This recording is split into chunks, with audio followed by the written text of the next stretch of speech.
Hello there, welcome back to my views and news.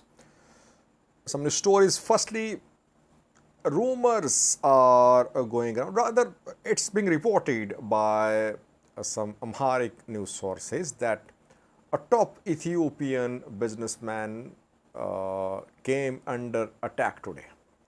An assassination attempt, it is being claimed, on this top Ethiopian businessman, one of the richest men in Ethiopia, allegedly came under attack by Fano fighters in Amhara region's capital today. Is there any truth in this news story? Any truth behind these rumors? Or whatever is happening in the Amhara region, Fano fighters is trying to take credit for it in terms of incident, in terms of attacks, in terms of some developments. Secondly, Fano fighters have shared a video from a town in Wollo, now North Wollo, where Fano fighters hundreds can be seen patrolling the streets of this town. Where is city government? Where is local government? Nowhere to be seen, it seems. And lastly,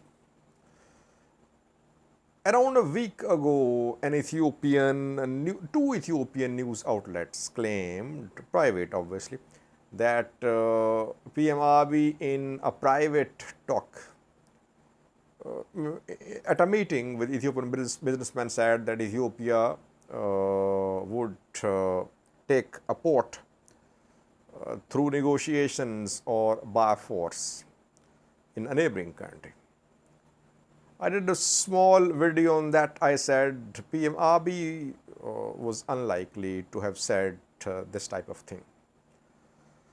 Aljazeera did a 30-minute program on this claim, which was made by two rather small, unknown Ethiopian opposition news outlets. Firstly, viewers, did Fano fighters try to assassinate a top businessman today? Marija TV an hour ago claimed that Belene Kindi and two other businessmen came under attack today by unknown forces. Whenever Fano fighters carry out an attack, it is said unknown forces attacked.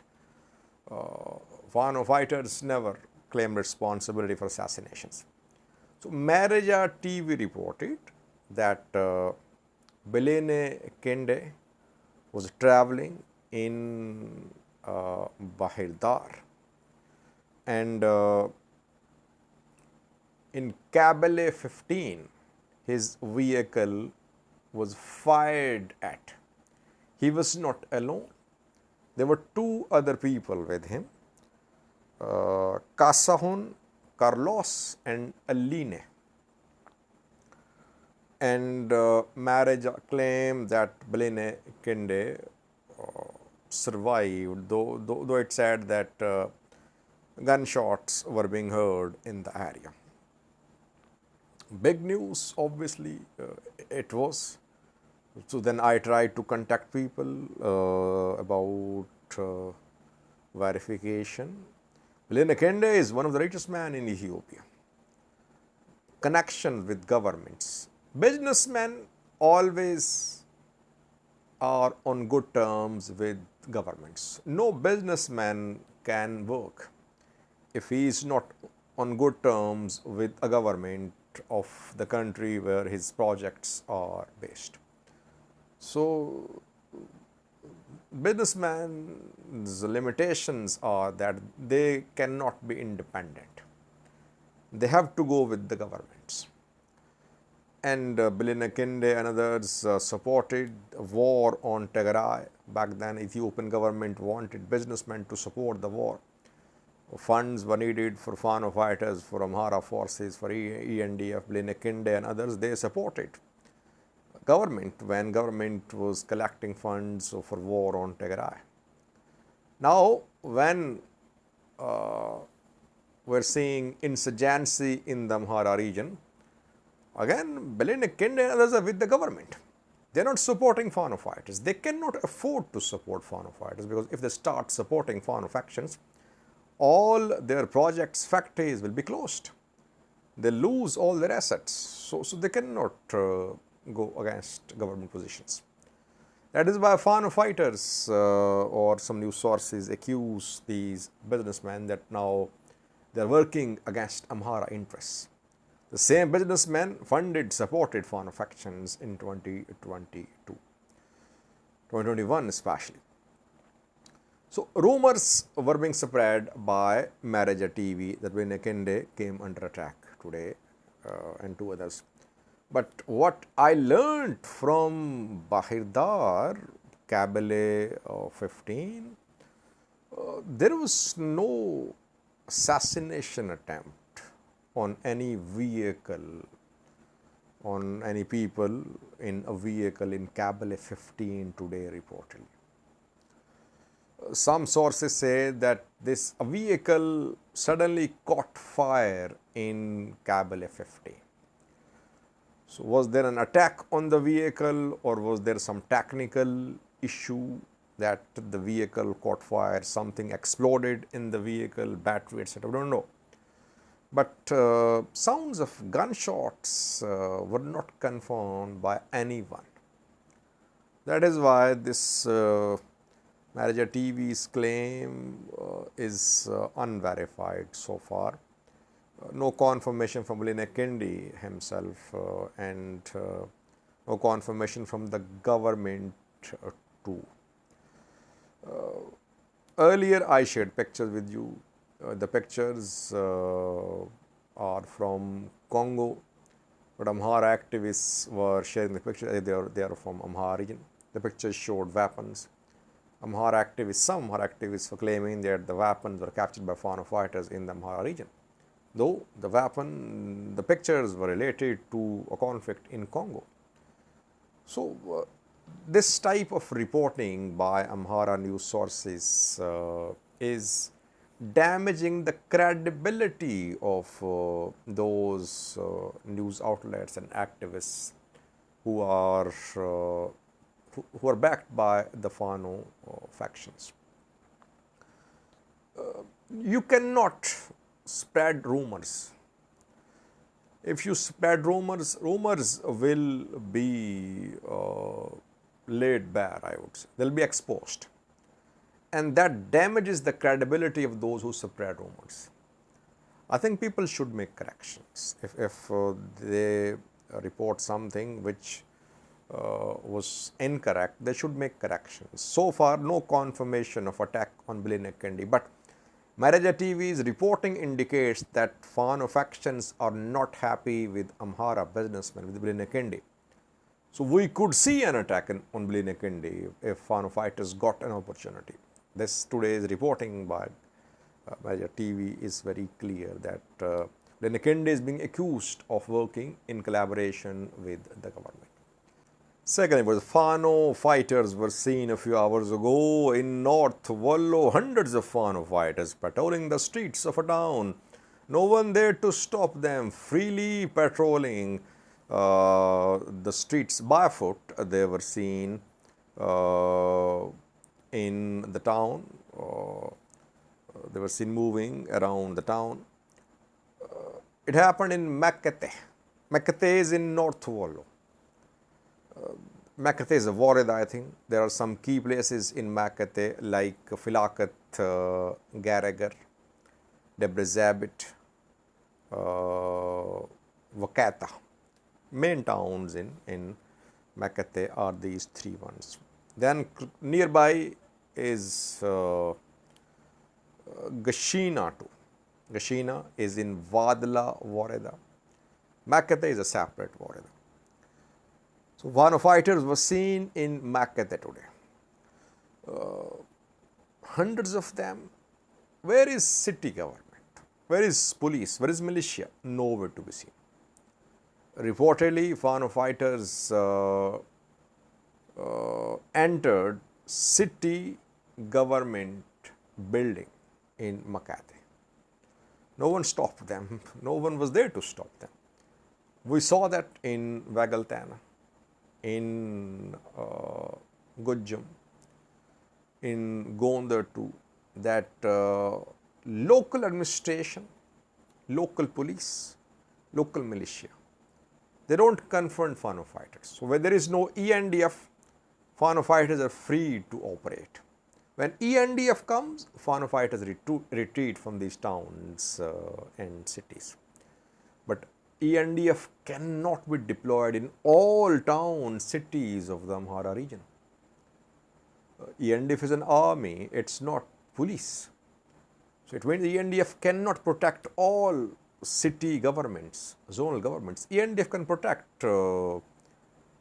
Bahirdar, main cities, Gondar. But ENDF cannot protect all main town cities. That is why Fano fighters are operating freely. Local police militia collapsing. We are receiving reports of several resignations. Police officials refusing to fight against Fano fighters, resigning or refusing. ENDF trying to convince them, trying to train them as well, but police militia don't want to fight Fano fighters.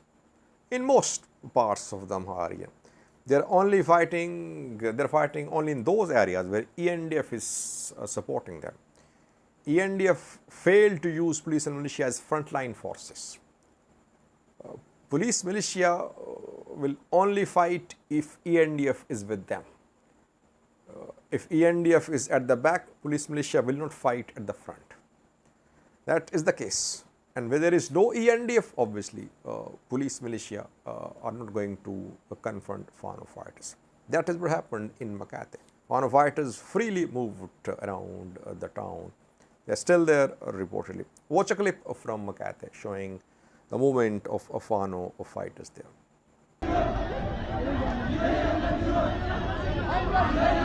Jagna, Jagna, Jagna.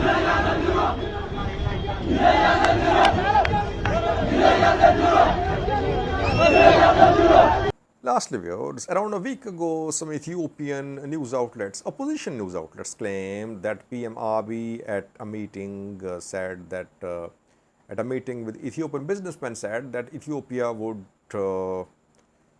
get access to a port. It would take control of a port through negotiation, through dialogue, or by force. I did a video on that where I said that PM Abiy was not likely to have said such words, especially at a meeting with Ethiopian businessmen. He is a prime minister. I don't think that he is so irresponsible that he would say that Ethiopia wants to capture a neighboring country's port by force. Aljazeera did a 30-minute program on this news story. Inside Story, I think, is the name of the program. Aljazeera invited an Ethiopian minister too. Martin was there too, Martin Plaut. Ethiopian minister denied. He said PM Abiy did not say any such words about forceful capture of a neighboring country's port. Despite denial from Ethiopian government, Aljazeera did a 30-minute program. PM Abiy ignored a question about Eritrea-Ethiopia relations at a parliament meeting a few weeks ago. So he is careful. He does not want to say anything bad about neighboring countries.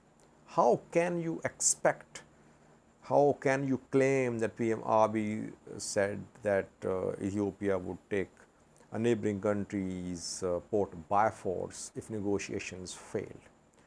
I think it was wrong reporting or misinterpretation of PM Abiy's remarks.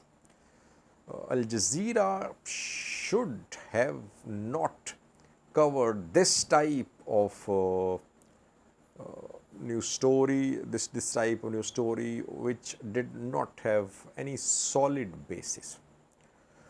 I also address rumors, but we address rumors as rumors. And when government's denial comes, then there is no need for doing a 30-minute program on such a news story.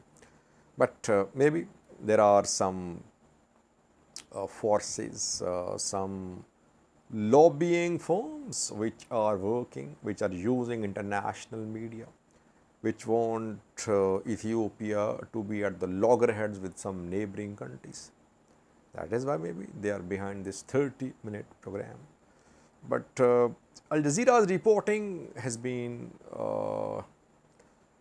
not very impressive in the 2-year-long war. CNN too made some mistakes. CNN claimed that OLA was about to reach Addis Ababa. OLA had reached Addis Ababa, I remember. They said that in 2021. And then Al Jazeera reported about Wuldia, I think, last year, I think. Again, incorrect, and no apologies. These big news outlets make mistakes, they don't make corrections.